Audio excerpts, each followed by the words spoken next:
What is going on, everybody? So I'm back today to do another, I don't know if you want to call it like hot take video or whatever it is. I've been doing these videos lately where I've just been kind of having an open conversation about like either a topic or something that I think would be fun to dive into.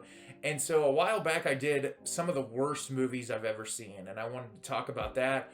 Well, today I thought it would be fun because, the internet is just filled with everyone's hot takes and opinions.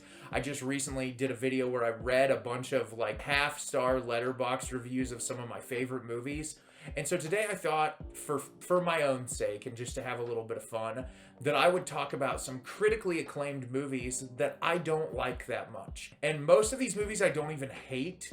They're just movies that I don't really like all that much. And I'll explain why I don't like them, and then you can either roast me in the comments or you can agree with me, whatever you want to do. But I always think it's fun to have an open dialogue about some of these movies because I'm always fascinated with critically acclaimed films when someone doesn't like them as much, what their reasonings are, or like in my opinion with some of these, why they're as popular as they are. Some of them I just really don't understand why they're as popular as they are, but we'll get into that a little bit when I talk about the movie. So first up, I might as well get it out of the way because if you watch my channel before, you know I'm not a fan of this director. First up is going to be Christopher Nolan's Inception. I actually saw this movie 2 times in the theater, maybe 3. And I really don't understand the immense amount of love for this movie. I will start off by saying the cinematography is incredible. It's highly stylized. It looks fantastic. The performances, for the most part, are pretty good. I feel like Leo DiCaprio is really just playing himself, which is what he does in a lot of his movies. But yeah, the concept, when you kind of step back and think about it, is really fucking stupid and doesn't really make a whole lot of sense. And so when I'm watching this, I think about early Christopher Nolan, like something like Memento or Insomnia, that is just so well structured, has great characters. This movie, I don't really care about any of the characters in it. I feel like they're all relatively throwaway, and it's more just like Christopher Nolan has fallen into this kind of pitfall in his career where now he's all about how stylized can I make my films without really giving a shit about the substance in the film, which, don't get me wrong, you can have films that are really highly stylized, but normally it's accompanied by something, and this movie just leaves me wanting so much. Like I said, I think it looks beautiful. It's great to look at. I think the score is incredible, but like I don't ever find myself wanting to revisit this movie because everything else about it just falls incredibly flat. Up next is going to be a recent film, The Whale from Darren Aronofsky. I did an entire video on this, and I do feel like as far as critical accolades go, this one definitely has more of like polar opposite opinions because I feel like it's a really fascinating one to discuss because there's people that really love this movie and praise it as like one of the best things they've ever seen, and then there's people who think this is the worst piece of garbage in the entire world. I fall kind of in the middle on this one where I think Brendan Fraser's performance is really good for the most part. I think Hong Chow actually gives a better performance than he does in the movie, but I feel like this movie is so hokey. It feels like a Hallmark movie. As someone who's watched so many movies in my lifetime, there's real palpable human emotion. I think of a film like After Sun or The Quiet Girl that was released last year, or hell, even Everything Everywhere All at Once had real intense dramatic emotion that felt like real life, not overblown Hollywood schlock. This felt like a stage play, which I know it was based off of, but all the line delivery was so elevated in a way that was like laughable. Even that scene in the trailer where he says like, I wanted to do the one good thing in my, I was laughing at that in the theater because it just felt so forced. And then the like overlay of the score with some of the scenes of him eating food, it was just like Aronofsky had no idea how to take something that a lot of people really struggle with, like food addiction, and using food as a crutch to deal with depression or trauma is like something that a lot of people really deal with. And you'd get more out of a My 600-Pound Life episode than you would out of this movie. I just thought it was really poorly put together. There, like I said, there are moments that I think are really good, But for the most part, I'm just not a fan of this movie, and I don't really get the hype. Up next, this might be one of my most controversial takes because I know a lot of people really like him, but I can't stand District 9. I think Neil Blomkamp is a director who made this movie, got a lot of buzz around it, and his career has just tanked. He has made worse movie after worse movie after worse movie that people just seem to like dislike his catalog more and more as he goes on as a director.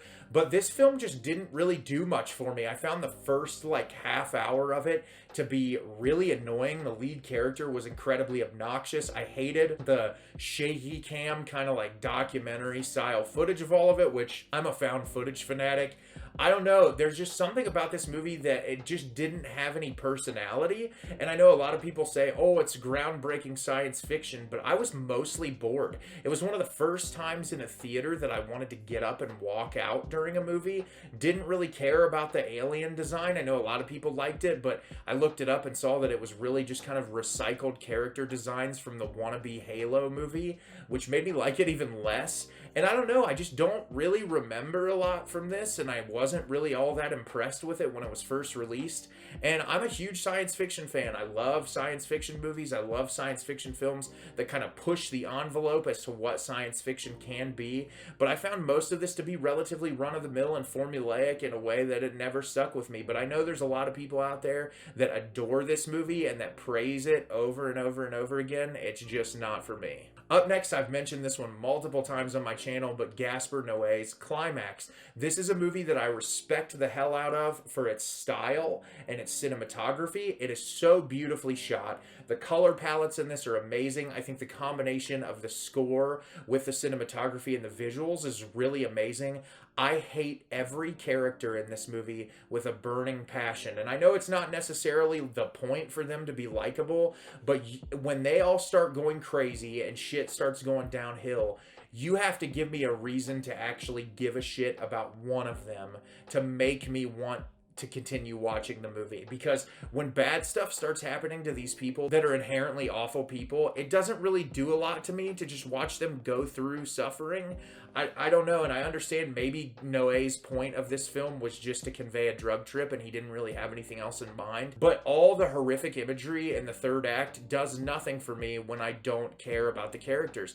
Even like a film like Lars von Trier's Antichrist, which both lead characters in that film aren't necessarily the most likable people in the world, but there's enough to their personalities that they are multifaceted enough that you can attach yourself onto something that when horrible shit starts happening to them in the third act of the movie, you actually care and you actually get a visceral reaction out of you rather than just these horrible people that are horrible the entire movie, that there's really no reason to like any of them. So when bad stuff starts happening, why would I want to keep watching? I mean, it's not like I really care all that much other than they're human beings.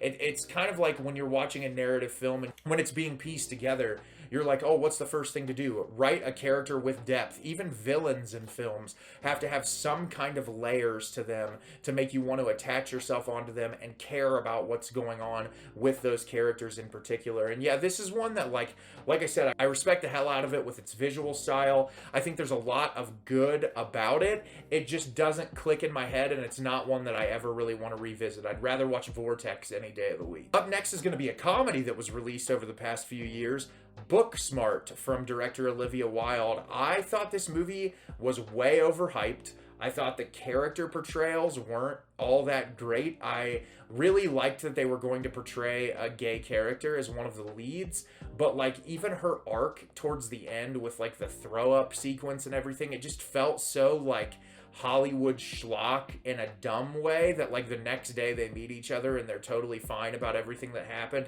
I don't know, none of it felt realistic, and a lot of the comedy sucked. There weren't really a lot of moments in it that I found myself laughing hysterically. There were some creative moments I really liked when they turned into the dolls. There was that segment that looked really good, and there were a couple moments I really liked, but for the most part it was just really overblown and so try hard funny in a way that just irritated the hell out of me. And I know there's a lot of people that really like this movie a lot and that they think it's fantastic, and that's great, but I just find that there's to be so many more comedies out there. They're so much better written and that have better jokes and a better sense of humor, and this is one that I don't ever plan on revisiting again. Up next, and here's a very hot take, Quentin Tarantino Tarantino's Pulp Fiction, a movie that I can respect. I understand why it's a pinnacle in film history. I know that it was pushing the envelope as far as like what people had seen in a narrative film at this point, but aside from that, it doesn't do anything for me. I feel like the story structure, it's really poorly put together, where I feel like the only story that I really connect to is the stuff with Sam Jackson and John Travolta. Uma Thurman gives a good performance in it, but like, I don't know, all these characters, I just don't really care about any of them. The sporadic jumping from story to story to story, I don't really like that storytelling method. I think that it kind of pulls you out, especially for the length of the runtime of this film. This dialogue isn't even Tarantino's best. There's moments in it that I feel like it's actually kind of weak. I know that Tarantino doesn't even vote this as one of his favorite films in his catalog. And I don't know, it's just one, I've seen this movie probably 5 times. Every time I go back to watch it, I try to pull something new out of it and try to grasp onto it and understand why this is so beloved and why so many people think it's one of the greatest movies of all time.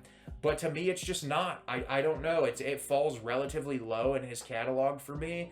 And other than like showing extreme things on screen, it doesn't really do anything. There's not really a message or ideal or themes that are conveyed in this movie that stick with me very much. And that's unfortunate, because I know this is a film a lot of people like, and it's one I wish I liked. I just don't. And then last up on the list, this is one that I feel like it's relatively well received. An Oscar was awarded to the lead actor. That is Todd Phillips' Joker, starring Joaquin Phoenix, a movie that is just a ripoff of Taxi Driver and The King of Comedy. And I'm not even talking about like paying homage. There are like scene for scene moments in this movie that just feel like direct ripoffs from those movies, where the entire time I'm watching this film, I'm like, why aren't I watching those movies? They're so much better structured. The performances are better. Joaquin Phoenix is my favorite actor. He does a really great job in this movie. But what he's given is a very juvenile script that felt like it was written by a toddler. And someone who really does not understand mental illness on top of that. Because I feel like this whole idea of like Joker is this mentally ill character who's just sent over the edge because he's never been understood is like bullshit. I can't stand that whole idea. And it would be so much more of a fascinating movie if they didn't tie it into the DC universe. All the nods that it pays to these characters in a world that I don't think it's ever going to be tied into. It just annoys the fuck out of me. I'm beyond burnout with superhero movies, and this one was just irritating because it tried to paint itself as this really incredible art house movie, but it's a superhero or super villain film. We're going to tie it into the art house world, and it just is not that at all. The screenplay is so weak. I was bored through most of this. That scene where the stuff was revealed was Zazie Beetz' character really proved how dumb Todd Phillips thinks the audience is. You didn't need to even have any dialogue. You didn't need 15 flashbacks to show that they weren't together in a room. It was just like, why couldn't you just have like the one segment of her saying, I don't know who you are? That's all you need. Like, stop treating your audiences like they're idiots. When directors treat their audiences like they're idiots and that they couldn't piece any of this together in their head, it drives me fucking insane. And this is a movie that just irritates the hell out of me every time I think about it. I don't ever want to think about this movie because I think it's just bad. The only thing that's going for it for me is the score, which I think is really well put together. I'm not excited for the sequel. I really don't care about it at all. It's just not a movie that I really enjoy. So do you agree or disagree with me on these takes? Let me know in the comments. I'd love to hear what you have to say. Obviously, these are films that are mostly beloved by people, and they're not beloved by me, but I thought that I would state my opinion. As always, if you can like the video and subscribe to the channel, helps me out a lot and lets me know the type of content you're looking for. I'm always putting out new material and look forward to getting more out for you in the near future. And as always, everyone, thank you so much for watching and have a great rest of your day.